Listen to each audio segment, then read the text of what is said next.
विकास सबका प्रयास। బాబు సింగ్రి గారు, పవన్ కళ్యాణ్ గారి ఉభయ గోదావరి జిల్లాల పర్యటన సందర్భంగా అధికార పార్టీ కులాల మధ్య చిచ్చు పెట్టేటటువంటి కుట్ర కార్యక్రమంలో నిమగ్నమైందని కొన్ని ఛానళ్ళు కొంతమంది వక్తలు కూడా ఈ అంశాన్ని బహిరంగంగా కామెంట్ చేస్తున్నారు. ఎట్లా స్పందిస్తారండి? జన సైనికులు ఎలాంటి జాగ్రత్తలు ఉండాలి?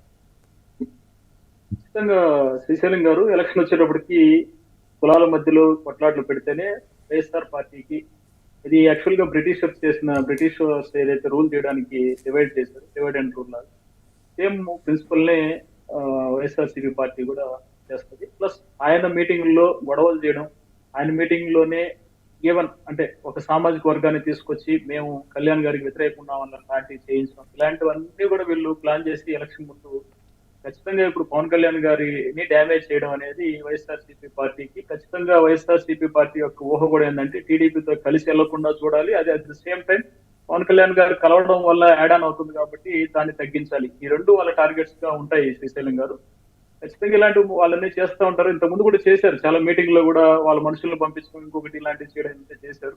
ఇలాంటి వాటికన్నిటికీ జన సైనికులు ఎప్పుడు కూడా సమాధానాలు చెప్తూనే ఉన్నాం. శ్రీశైలం గారు అలాంటి పరిస్థితి ఉండదు. ఒక చిన్న వివరణ శ్రీశైలం గారు మీ ద్వారా, ఇంతకుముందు డిస్కషన్ లో వచ్చిన పాయింట్ ఆరోగ్యశ్రీకి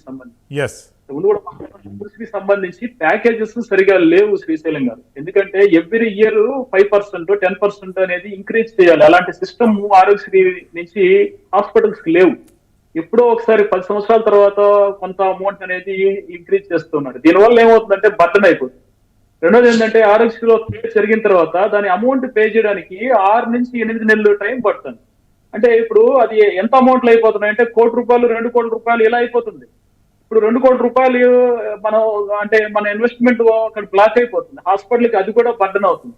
దాన్ని రిలీజ్ చేయడానికి ఏంటంటే ఒక 10 లక్షలు 20 లక్షలు రిలీజ్ చేస్తున్నారు. మిగిలిన అమౌంట్లు ఎవరైతే అనుకూలంగా ఉంటారో వాళ్ళకి రిలీజ్ చేస్తున్నారు. దాంట్లో కూడా మళ్ళీ తప్పుగా అనుకోవద్దండి, కొంత పర్సెంటేజ్ ఆఫ్ అమౌంట్ ఇస్తే మిగిలిన రిలీజ్ చేస్తారు. ఇలాంటి పరిస్థితులన్నీ ఉన్నాయి హాస్పిటల్. అంటే యాజ్ ఎ డాక్టర్ గా నేను ఆ విషయం ప్రజలకు తెలియజేయాలి కాబట్టి చెప్తున్నా. సరే, ఇప్పుడు ఏమవుతుందంటే శ్రీశైలం గారు, ఇప్పుడు 35,000 40,000 ఈ ఆపరేషన్ కి ఏంటంటే పేషెంట్ నుంచి ఏదో ఒక 2,000 3,000 పెట్టుకోండి అనే మాట అయితే వాస్తవం. దానికి కూడా గవర్నమెంట్ నుంచి ఏం చేశారంటే స్ట్రిక్ట్ దీన్ని తీసుకొచ్చారు. అంటే ఒక 1,000 రూపాయలు కలెక్ట్ చేస్తే 10,000 రూపాయలు ఫైన్ వేస్తున్నారు. సో వీటన్నిటి వల్ల ఏంటంటే ఇప్పుడు ఆరోగ్యశ్రీ అనే స్కీమ్ ని హాస్పిటల్ రన్ చేయడం అనేది ఖచ్చితంగా బర్డన్ అయిపోతుంది.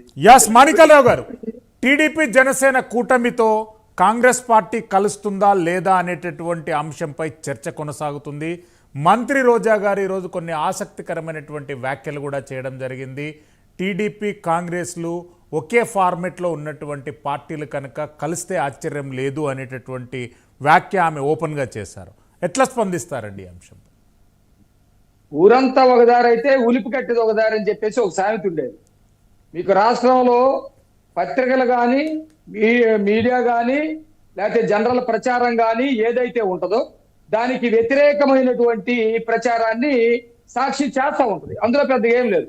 ఇక మంత్రుల వ్యాఖ్యలు అంటారా, ఆంధ్రప్రదేశ్ లో మాజీ మంత్రిగా ఉన్న కొడాలి నాని గాని, ఇప్పుడున్నటువంటి రోజా గాని, లేకపోతే ఇంకొకళ్ళు గాని మంత్రులుగా ఈ రాష్ట్రంలో ఎవరు చూడలేదు. వాళ్ళు అబద్ధాలు చెప్తా ఉంటారు, వాళ్ళు తప్పుడు మాటలు మాట్లాడుతూ ఉంటారు, అవసరమైతే బూతులు తిడతా ఉంటారు. ఇంకొంచెం ఏదో ఒకటి సబ్జెక్టు డైవర్ట్ చేయాలంటే ఇంట్లో ఉన్నటువంటి ఆడవాళ్ళని వాళ్ళని తిడతా ఉండేటువంటి పరిస్థితి.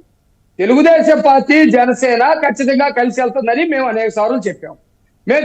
దానికి సంబంధించినటువంటి ప్రయత్నాలు చేసుకుంటా ముందుకెళ్తా ఉన్నాం.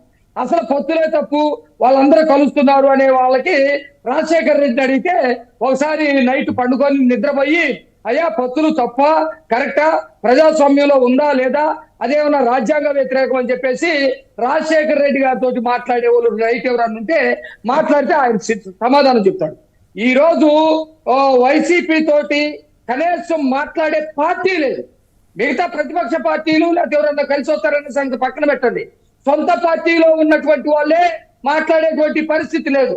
ప్రజాస్వామ్యాన్ని కాపాడుకోవాల్సి వచ్చినప్పుడు, రాజ్యాంగాన్ని కాపాడుకోవాల్సి వచ్చినప్పుడు ఆ రాష్ట్రంలో ఉన్నటువంటి లేకపోతే దేశంలో ఉన్నటువంటి ఆ భావస్వారూప్యత ఉన్నటువంటి పార్టీలన్నీ కలిసి వెళ్ళటం అనేది చాలా సర్వసాధారణమైనటువంటి విషయం. అదేమి పెద్ద రాజ్యాంగ వ్యతిరేకమైనటువంటి విషయం కాదు. ఈ రోజు జగన్మోహన్ రెడ్డి తోటి మాట్లాడే వాళ్ళ మంత్రులు చెప్పండి, మిగతా పార్టీలో ఎట్లా మాట్లాడతారు? కాబట్టి ఖచ్చితంగా వైసీపీ తోటి కలిసి వచ్చే వాళ్ళు కానీ మాట్లాడే వాళ్ళు కానీ ఎవరు లేరు. తెలుగుదేశం పార్టీ జనసేన ప్రజాస్వామ్య పరిరక్షణ కోసం కలిసి వెళ్తాయి. సీట్ల విషయం కూడా సందర్భం వచ్చినప్పుడు చేసుకునేటువంటి పద్ధతిలో ముందుకెళ్తుంది.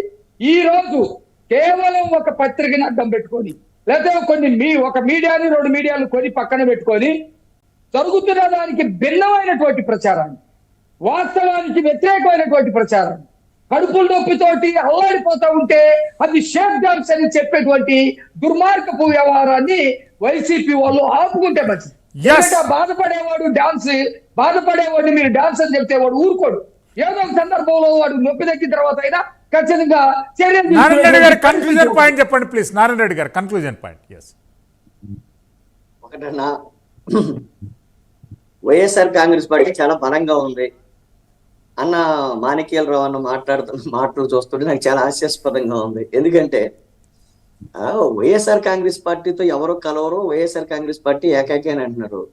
అసలు ఆ స్వర్గీయ నందమూరి తారక రామారావు గారు కాంగ్రెస్ కి వ్యతిరేకంగా తెలుగువారి ఆత్మగౌరవం అని ఢిల్లీకి వ్యతిరేకంగా ఒక పార్టీని ఏర్పాటు చేసి ఒంటి చేత్తో నెగ్గించిన పార్టీని వెన్నుపోటుతో లాక్కుని ఈ రోజు ఈ మాటలు మాట్లాడుతుంటే దెయ్యాలు వేదాలు వల్లించినట్టు మాట్లాడుతుంటే ఏం చేయాలన్నా చెప్పండి. రాజశేఖర రెడ్డి గారు ఏం చేయాలన్నా తెలియగడుతున్నా తెలుగుదేశం పార్టీ కాంగ్రెస్ తో పొత్తు తెలుగుదేశం యొక్క మ్యాండేటరీ కాంగ్రెస్.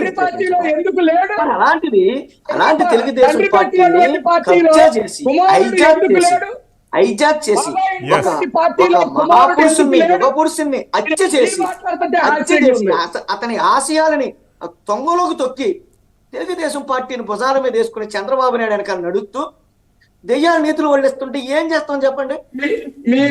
నారాయణ రెడ్డి గారు థ్యాంక్ యూ అండి, మాణిక్యాలరావు గారు థ్యాంక్ యూ, బాబు సింగ్రి గారు అదేవిధంగా రవికిరణ్ గారికి ధన్యవాదాలు తెలియజేస్తున్నాం. ఏది ఏమైనా కానీ పవన్ కళ్యాణ్ గారి 3 రోజుల పర్యటన అత్యంత కీలకంగా మారే అవకాశం ఉంది.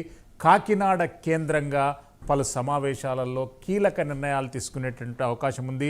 అభ్యర్థుల ఖరారుతో పాటు అధికార పార్టీలో సిట్టింగ్ ఎమ్మెల్యేలు ఎమ్మెల్సీలు కూడా అత్యధిక సంఖ్యలో జనసేన పార్టీలో చేరే అవకాశం ఉంది. ప్రైమ్ 9 న్యూస్ ప్రైమ్ టైం డిబేట్లో పాల్గొన్న వక్తలందరికీ ధన్యవాదాలు తెలియజేస్తున్నాం. Keep watching prime 9 news. Silveri